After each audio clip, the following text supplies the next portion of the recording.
نہ دکھاؤں؟ انہوں نے کہا جی دکھائیے. تو کہا وہ جو سیاہ رنگت کی خاتون گزر رہی ہے یہ جنتی ہے.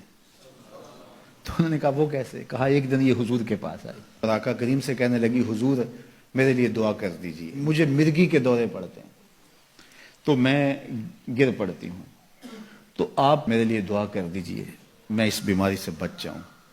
تو اللہ کے محبوب علیہ السلام نے فرمایا اگر تو صبر کرے تو تیرے لیے جنت کا وعدہ ہے. آپ کہو تو میں دعا کر دیتا ہوں تم ٹھیک ہو جاؤ گی، لیکن اگر تم صبر کرو تو جنت کا وعدہ ہے. تو اس نے کہا ٹھیک ہے مجھے منظور ہے، جنت وعدہ ٹھیک ہے، لیکن جب میں گرتی ہوں تو میرا پردہ کھل جاتا ہے، عورت ذات ہوں، چلو ٹھیک ہے بیماری رہے گروں بھی لیکن اتنی دعا تو کر دیں کہ پردہ نہ کھلے. تو اللہ کے محبوب نے فرمایا ہاں یہ دعا میں کر دیتا ہوں. کہا کہ مرگی کے دورے سے اب بھی پڑھتے ہیں، اب بھی گر جاتی ہے لیکن اللہ اس کے پردے کی حفاظت کرتا ہے. اللہ اکبر. تو پردہ کتنی اہم چیز ہے اور ہمارا دین ہمیں اس کی تلقین کرتا ہے کہ تمہارا حیا نہیں لٹنا چاہیے، تمہارے پردے کی حفاظت رہنی چاہیے. حیا دین ہے اور حیا کے ساتھ اسلام کا تعلق کتنا گہرا ہے کہ یہ دونوں جڑی ہوئی چیزیں ہیں. ایک رخصت شے ہوتی ہے تو دوسری بھی رخصت ہوتی ہے.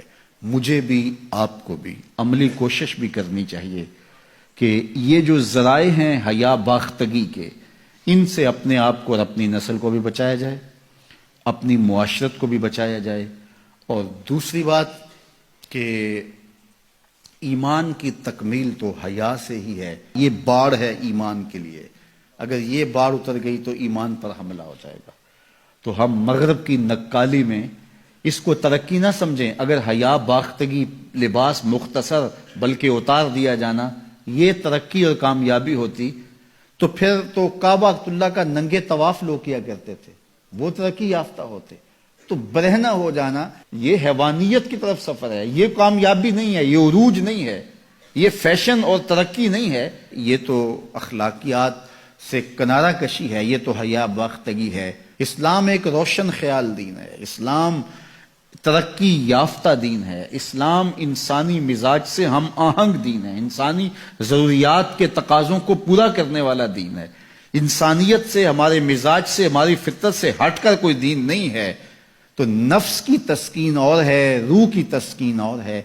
تو جوانی کے دور کے اندر نوجوان کی زندگی کے کچھ ترجیحات ہوتی ہیں لیکن بعد کے اندر وہ خود سمجھ رہا ہوتا ہے کہ میں یہ غلط ہوں. آج مغرب پریشان ہے کہ انہوں نے جوانی کے 4 ایام تو اپنی خواہشوں میں اسیر ہو کے گزار لیے لیکن ان کے بڑھاپے کی تلخیوں کو آپ نہیں جانتے کیا ہے. تو مغرب کے سانچے میں ڈھلنے کی کوشش نہ کرو. وہ اقبال نے کہا تھا نئی تہذیب تکلف کے سوا کچھ بھی نہیں، چہرہ جو نہ روشن ہو کہ تو کیا حاجت گلگو نہ فروش.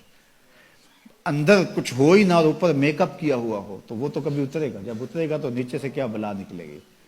تو یہ مغرب کی تہذیب ایک میک اپ ہے، جب اترتا ہے تو نیچے سے بلائیں برآمد ہوتی ہیں اور وہ بڑھاپے میں جا کے ان کی حالت دیکھو کہ وہ کتنی تلخ عجیب اور پریشان کن زندگی گزار رہے ہیں. لیکن مومن کی زندگی میں بظاہر تلخیاں بھی ہوں لیکن اس کا چہرہ روشن ہی آپ کو دکھائی دے گا اگر وہ اسلام کے دیے ہوئے اصولوں کے مطابق چلتا ہے.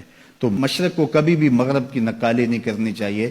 مغرب تو اس مصیبت سے جان چھڑانا چاہتا ہے لیکن ان کی معاشرت اس طرز کی بن گئی ہے کہ جان چھوٹنے نہیں پا رہی اور جہاں سے وہ نکلنا چاہتا ہے وہاں سے ہم داخل کیوں ہونا چاہتے ہیں. تو میری بیٹی، میری بہن، تو مغرب کی بیٹی نہیں ہے، تو مشرق کی شہزادی ہے.